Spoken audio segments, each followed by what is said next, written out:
to purchase. I also have provided more copies of the Barker family reunion notes that we handed out last year. Whatever is left, you're free to pick those up. Those are simply reprints of what I provided last year, though this year they have our date on it, May 26, 2012, and noting Stovall, where we're all meeting today, except, I beg your pardon, leave it to me to leave off the second L in Stovall. Apologize for that. You can write it in as you choose. So copies of that are available back there. Also a plate back there, which is a full plate of that which we continue to find small pieces of all around the old Barker house. It's known as a pearlware that was very popular between the years 1780 and 1820. So this is a full plate that I have of that which turns up all over the place in and around Dexter. That was the popular dinnerware that was provided on our ancestors' table, so you get a good idea of what they were eating from with that plate back there. Talking about the old Barker home, this is how we grew up referring to it. The old Barker home, when we first came down to visit, when Daddy and our mother would bring us down to visit, our earliest cognizances amongst visiting all our aunts and uncles was visiting the old homestead, the birthplace, where our father was born, Uncle Norman, Aunt Liddy was born there, Uncle Macon, Uncle Lucius was born there, all through the 1890s. This is where Ollie and Susan went to live after they were married in 1888. Ollie's father had been living there. He may even have been born there.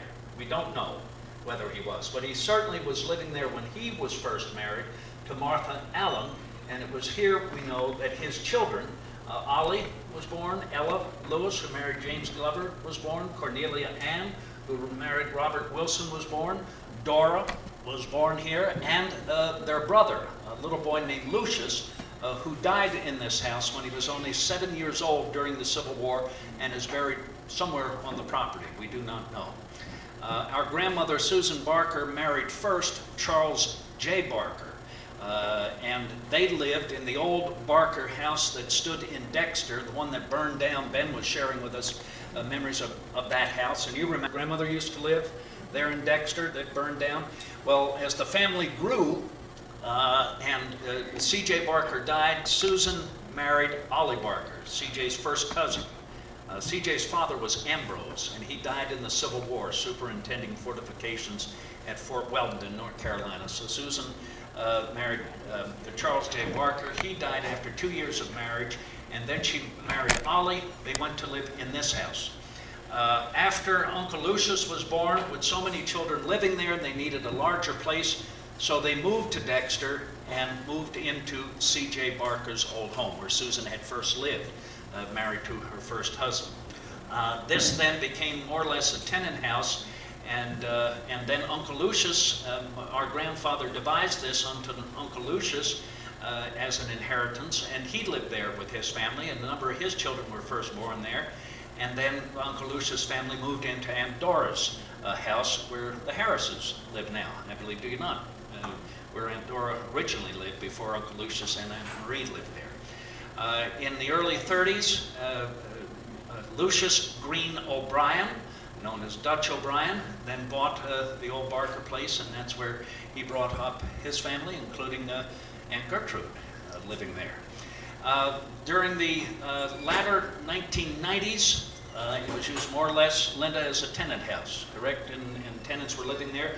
And the last person living there in about the late 1990s, and then gradually it began to be overgrown, though thank heaven a roof was always maintaining the house and keeping the house standing. I always wondered as we would drive by whether it would still be standing, and whoever knows, it continued to stand. And then just last year, we sought it out to see if there was an opportunity to acquire it, and that worked. But this was not before something very, very special happened. And I thank you, Ben, for your introduction and the recognition that Jim Bob and I were brought up with an interest in our family history, which is absolutely true, and we've ever been devoted to it and continue to enjoy it and research it and follow it through, particularly in Jim's capacity as a history teacher, myself as a history interpreter, so to speak. But I spent all too little time in conversation and meeting personally with cousin Dan T. Barker. Dan and Eleanor would pass through Williamsburg every once in a while, and we would try to get together. And whenever I would find my way down into Wilmington area and Fayetteville, I would try to get together. And we just had the best time talking about family history and sharing photographs and recollections. And finally, I was realizing, you know, there are not many left of the grandchildren, the Ollie and Susan Barker grandchildren. Wouldn't it be great to spec out the old home places, the old houses where they recollected those who lived there, their reminiscences? So I asked Dan if he would be interested in coming up to Dexter and spending a day or so just driving around and reminiscing, that I might be able to record it and write it all down so that we have that. And he was very interested to do this. We made a decision. This will happen in the spring of 2010. We spoke over the phone just before, about maybe 2 months before we were going to do this. And I remember saying to Dan, you know, there's always been a question as to whether this was the old Barker home or was there another Barker home? Was there one that belonged to, say, John Barker, David's father? And Dan said, you know, the more I think about it, when we were growing up, we used to play over the old road amongst the ruins of what I believe was the John Barker house. He said, I think it burned down, but many years ago. And I said, which old road? Is that the old road that goes to Dexter? He said, well, yeah, it did go to Dexter. He said, but it's not the road you're traveling on now from Dabney to Dexter. It was an older road. He was just up over the hill. Well, I was very interested to have him point that out. And we were looking forward to that time to get together. And as the Almighty would have it, Dan never lived to engage that. Just 2 months later, he passed away. It's a testament to Dan Reed and Tom's interests to continue the family interest that we talked about getting together ourselves and fulfilling what Dan wanted to do. And that we all did. We put the word out to those who would be interested to walk along with us, and Ben Kinglong and Laurie met us as well. And we just gathered here. Well, we first gathered at the hotel there in the Hampton Inn out on Ruin Creek Road. And then from there, we spent an entire day investigating all of these old home places and the old cemeteries. This was our first place that we visited, and this is what met us. Right here, this is the way it looked, and we talked about it and shared reminiscences and stories about it. I think we got a photograph of all of us. There we are, standing in front. All the Barker males there. Unfortunately, a female is not in there who accompanied us. Diane accompanied us all day long. You took the picture of all of us standing there. We next went across the road and up across the creek to the old Sandy Glover cabin where Uncle Macon and Aunt Mabel lived, and their children were born. Okay. Oh. And then from there we went up to Dexter to search out some of the old graveyards, and we went over to what we always called Uncle Macon's graveyard, which was back amongst his tobacco barns. You don't have that. Okay. Then from there we went over to the old Rice graveyard. The old Rice graveyard is behind the old Rice house where Uncle Macon and Aunt Mabel later moved from the Sandy Glover cabin before they moved into the greenhouse, Lex Greenhouse in Dexter, and investigated the old graveyard there. Still back there amongst the periwinkle because we remembered where Uncle Macon took us out into that graveyard and showed us where our great-grandfather, William Thomas Rice, was buried. We found the same place right at the foot of an old cedar tree that had been sawn shortly after he passed away, which was 1908. So Uncle Macon would still remember that site, and we were able to find it when we went out into that graveyard as well. We spent the entire day on this walk, and probably spent, no matter how many times we washed or showered thereafter, about a week taking the ticks off that accompanied us on that walk. Never been covered with so many ticks as found us on that particular day. So this is what brought us all together for that semi-first reunion and feeling that it needs to continue and to continue on. So that's what brought us together last year for that first time in a general family reunion representing all of the branches of Ollie and Susan's family. The first time since 1937 when they met for Susan Barker's birthday. So that was a wonderful opportunity to do that. Now, as far as the house is concerned, after we were able to acquire it, we wondered, well, what do? We want to bring it back to the way it looked that we remember when we were growing up. The first photograph of it, you have that one? The first photograph of the house that we have is 1964. You have that one there? No. And will we get to those, or we'll get to them? Okay. And then so shall I just stop here? Yes. Okay. I'm going to stop here because I've just been informed by my brother what a brother should inform his brother about, and that is you don't know what you're talking about, so leave it to someone else, leave it to an expert, and that's what I'm going to do. I'm going to proceed to turn over the microphone to Dean Riedrich, was the gentleman whom we met through Jim that enlightened us to what we had before us and what could be done in order to reclaim a remarkable history. So thank you for the time to just present a prologue to this. And now I introduce to you Dean Riedrich.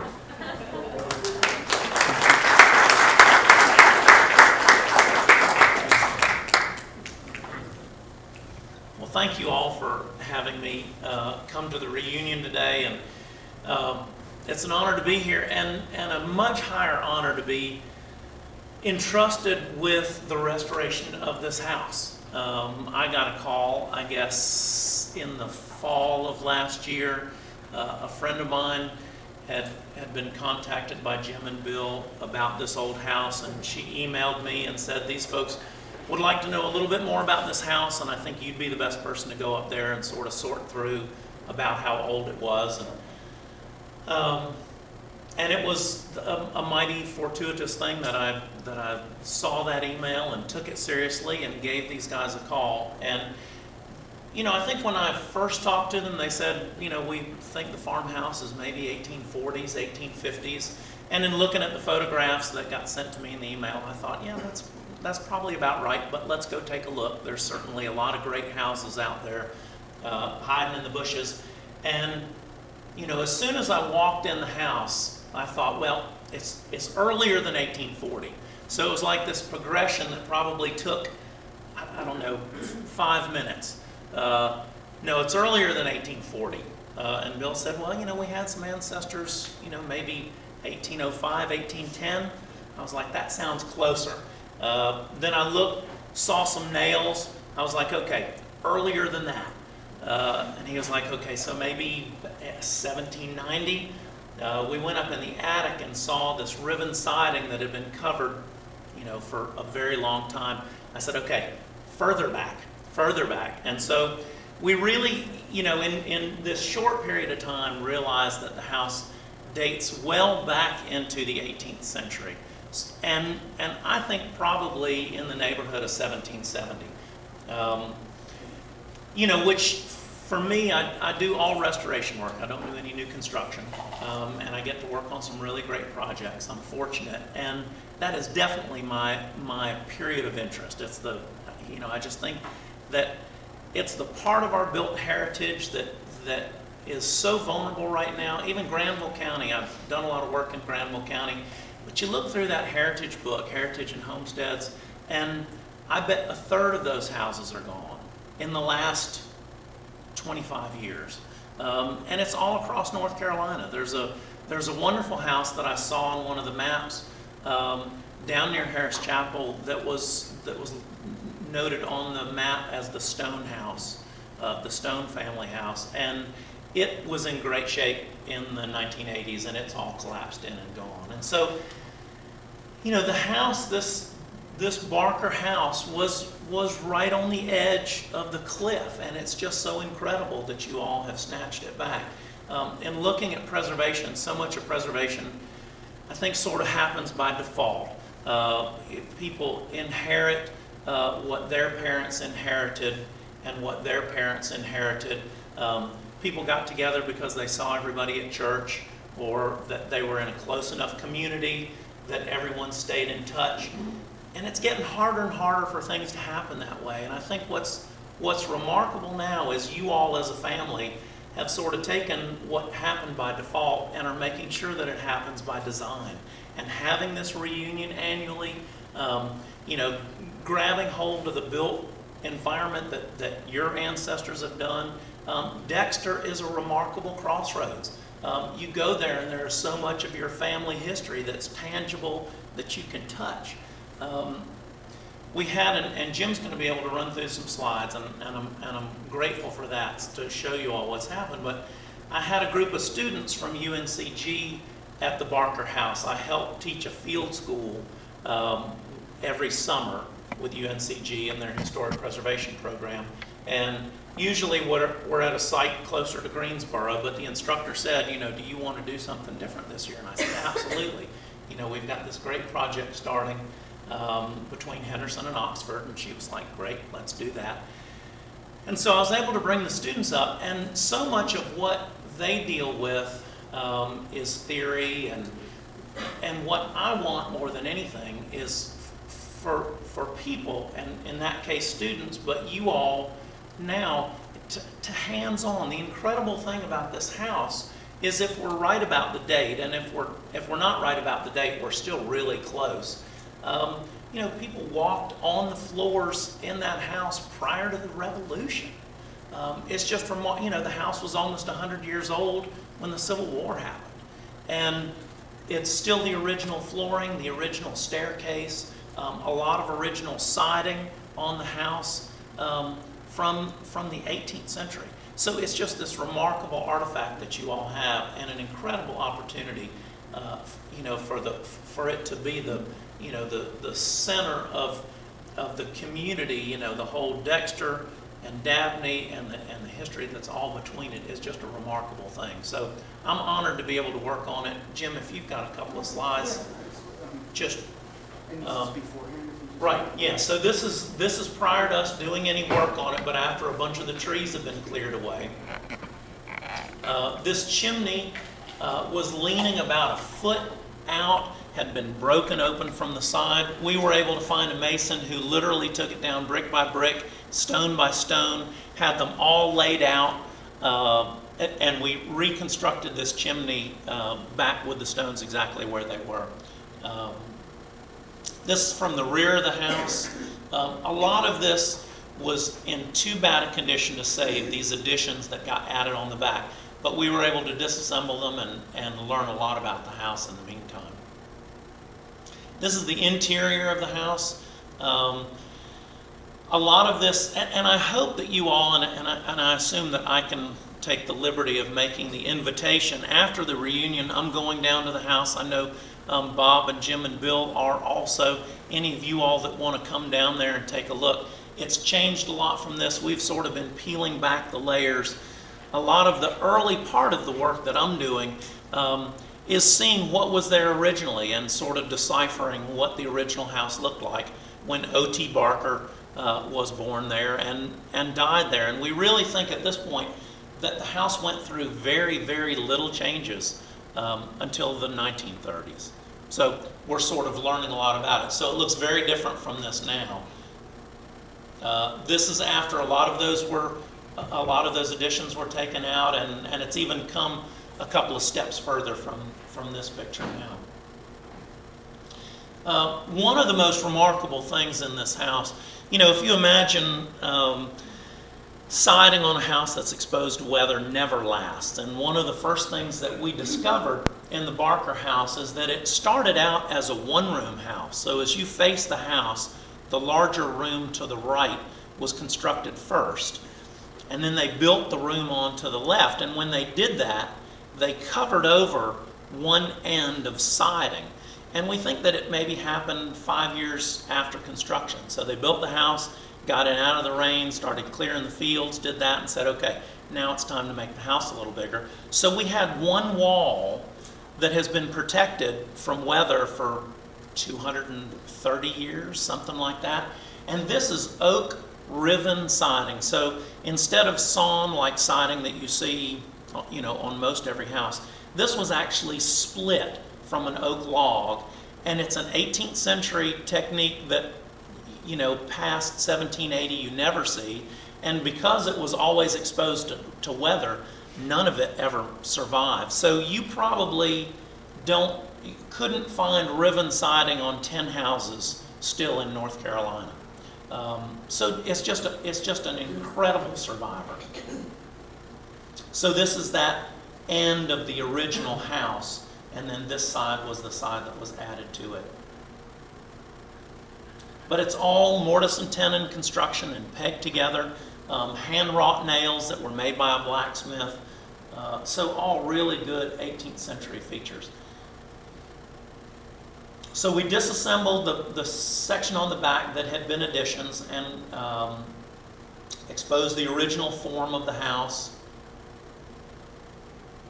The original stone foundation underneath it, a lot of it was in really good shape, but we disassembled the parts that were not and reconstructed it on a new footing so that the house is now solid.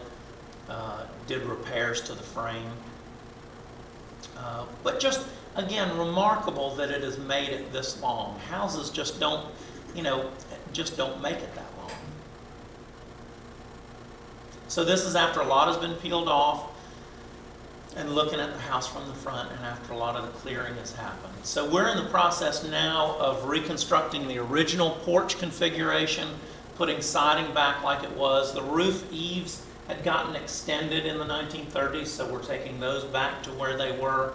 The door and window arrangement had been altered a little bit, but really, really clear evidence of how it was when it was first constructed.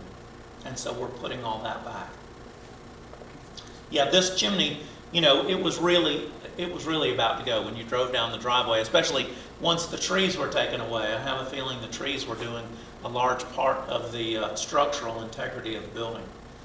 This is a great little band of plaster in the top of the chimney that you only see on 18th century houses. So it was really clear, and a lot of people, say, how can you know for sure?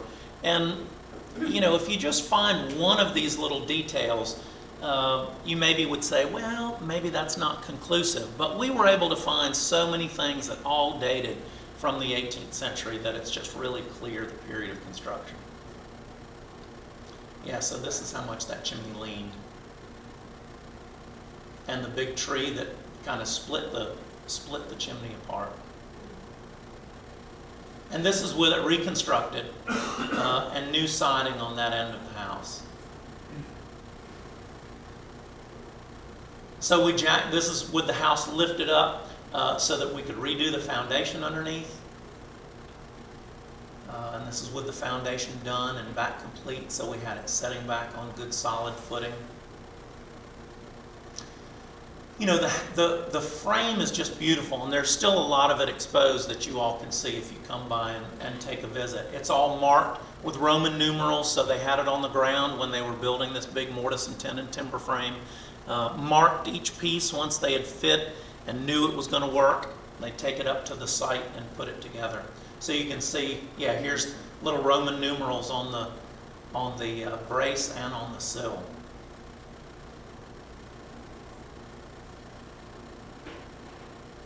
Yeah, so here's the other side of the house. We worked on this chimney with the students up this past week, repointing the cracks. Just a great chimney. There was a chimney in the rear, on the rear addition, that we're going to put back. We're not sure exactly how the age of it, but it had a lot of structural problems, but we saved all the stone and those will go right back. And this is that rear chimney. And this, I guess, that rear section was where the bedroom was, so where O.T.